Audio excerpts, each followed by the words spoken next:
Hi viewers, welcome to entertainment channel. எங்களோட வீடியோஸில் உங்களை சந்திக்கிறதுல ரொம்ப மகிழ்ச்சி. இன்றைக்கி வந்து front forward layer and back side வந்து வீ கட் எப்படி பண்ணலாம் அப்படின்றத பற்றி தான் நான் உங்களுக்கு சொல்ல போகிறேன். ஸோ அதுக்காக ஒரு கிளைண்ட் வந்திருக்காங்க. அவங்களுக்கு வந்து பார்ட்டிஷன் போட்டிருக்கேன், சென்டர் பார்ட்டிஷன் இயர் எடுத்திருக்கேன்.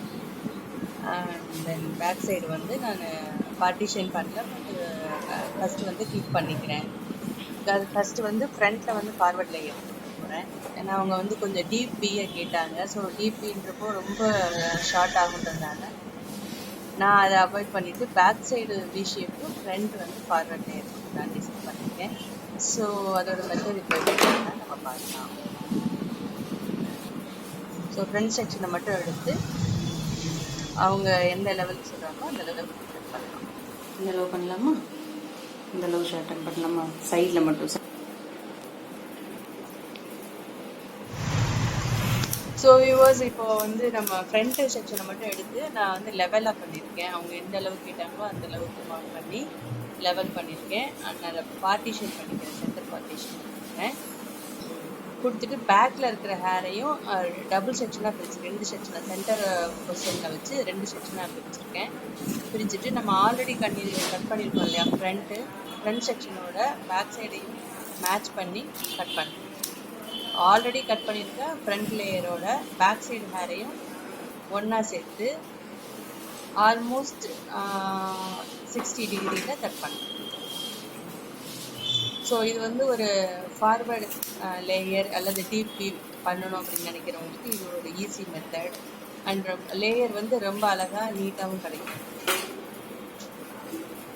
ஸோ ரைட் சைட் போர்ஷன் முடிச்சாச்சு. ஸோ லெஃப்ட் சைடையும் நான் அதே மாதிரி பண்ணுறேன். ஃபர்ஸ்ட் எடுத்திருக்க லேயரோட பேக் சைடு லேயரை மேட்ச் பண்ணிக்கணும். ஆல்ரெடி ஃப்ரண்ட் செக்ஷன் வந்து நம்ம ஃபினிஷ் பண்ணியாச்சு. ஸோ அதோட நான் அடுத்த லேயர் பேக் சைடில் இருந்த முடியோட ஒரு லேயர், அதாவது ஒரு பார்ட்டிஷன் எடுத்து ஃபஸ்ட்டு மேட்ச் பண்ணி கட் பண்ணுறேன். பிகாஸ் பேக்லேயே அவங்களுக்கு வந்து டென்சிட்டி அதிகமாக இருக்கிறதுனால டோட்டலாக எடுத்தோம் அப்படின்னு சொன்னால் அந்த கட்டு வந்து கிளியராக விழாது, ஏற்ற இறக்கமாக இருக்கும். ஸோ நான் லேயர் பை லேயராக எடுத்து அது கூட மேட்ச் பண்ணுறேன். அண்டு ஒரு 2-3 லேயராக கூட நம்ம அதை பார்ட்டிஷனாக பண்ணிக்கலாம். தின் ஹேராக இருந்துச்சுன்னா மட்டும் அவங்களுக்கு மொத்தமாக வச்சு நம்ம கட் பண்ணலாம். ஸோ நான் ஒரு லேயராக எடுத்தேன். இப்போ வந்து செகண்ட் லேயரையும் எடுத்து அது கூட மேட்ச் பண்ணிக்கிறேன். அவங்களுக்கு கொஞ்சம் டென்சியான ஹேர் தான்.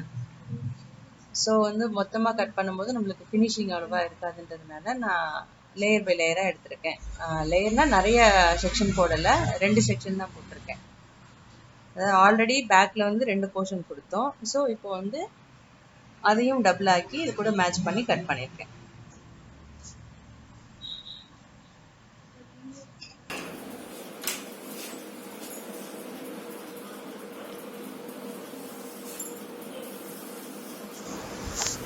ஸோ வியூவர்ஸ், நம்ம ரைட் சைடு பண்ண மாதிரி லெஃப்ட் சைடு போர்ஷனையும் நான் வந்து ஃப்ரண்ட் சைடு கட் பண்ண லேயரோட மேட்ச் பண்ணிக்கிறேன்.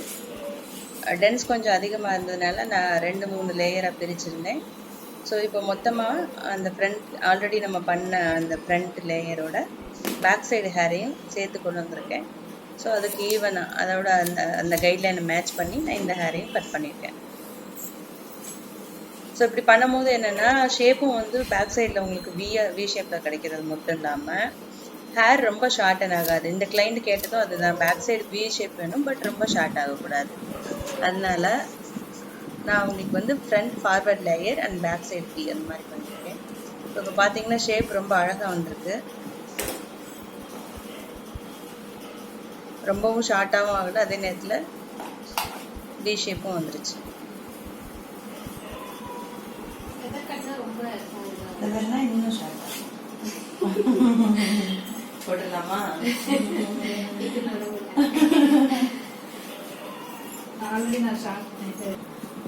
ஆல்ரெடி என்ன பண்ணிருந்தீங்க? லேயர் தான் போட்டுருந்தீங்க. Okay okay.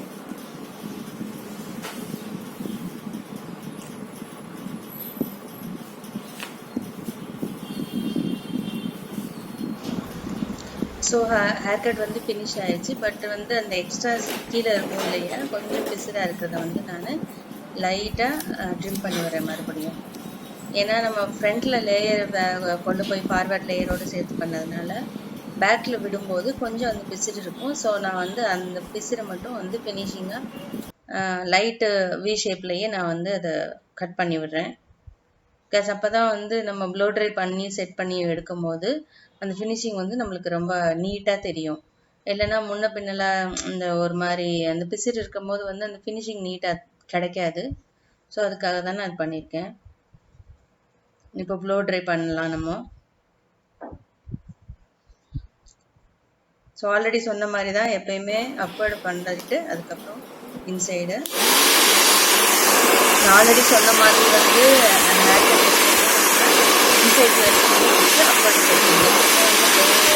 வி ஷேப்பு, அதுக்கப்புறம் ஃபெதர் அந்த மாதிரி கட்டிங்க்கு எல்லாமே வந்து அப்வர்ட் செட்டிங் தான் ரொம்ப அழகாக தெரியும்.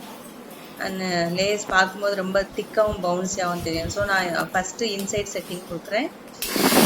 அதுக்கப்புறமா வெளியில் அப்வர்ட் செட்டிங் வந்து இது வந்து ஃபினிஷிங் ரொம்ப நல்லாயிருக்கும். அவங்களோட ஹேரும் வந்து டென்சியாகவும் அழகாக பவுன்ஸியாகவும் தெரியும். ஸோ ஃபஸ்ட்டு நான் இன்சைட் கொடுக்குறேன். இப்போ அப்வர்ட் செட்டிங் கொடுக்குறேன்.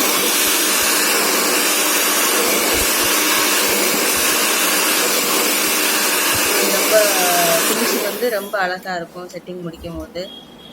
ஸோ இது வந்து ஒரு ஈஸியான மெத்தட் வியூவர்ஸ். உங்களுக்கு நான் இதை சொல்லி கொடுத்துருக்கேன். இந்த மெத்தடை நீங்களும் ஃபாலோ பண்ணி பாருங்கள். இதோட ரிசல்ட் எப்படி இருக்குது அப்படின்றத எங்களோட கமெண்ட் பாக்ஸில் எழுதுங்க. இதோட டவுட் எதாவது இருந்தாலும் நீங்கள் எங்களோட கமெண்ட் பாக்ஸில் எழுதலாம். லைக் பண்ணி ஷேர் பண்ணுங்கள், மறக்காமல் சப்ஸ்கிரைப் பண்ணுங்கள். பக்கத்தில் இருக்க பெல் பட்டனை கிளிக் பண்ணி எங்களோட அடுத்தடுத்த வீடியோஸை வாட்ச் பண்ணுங்கள். Thank you viewers. Thank you so much.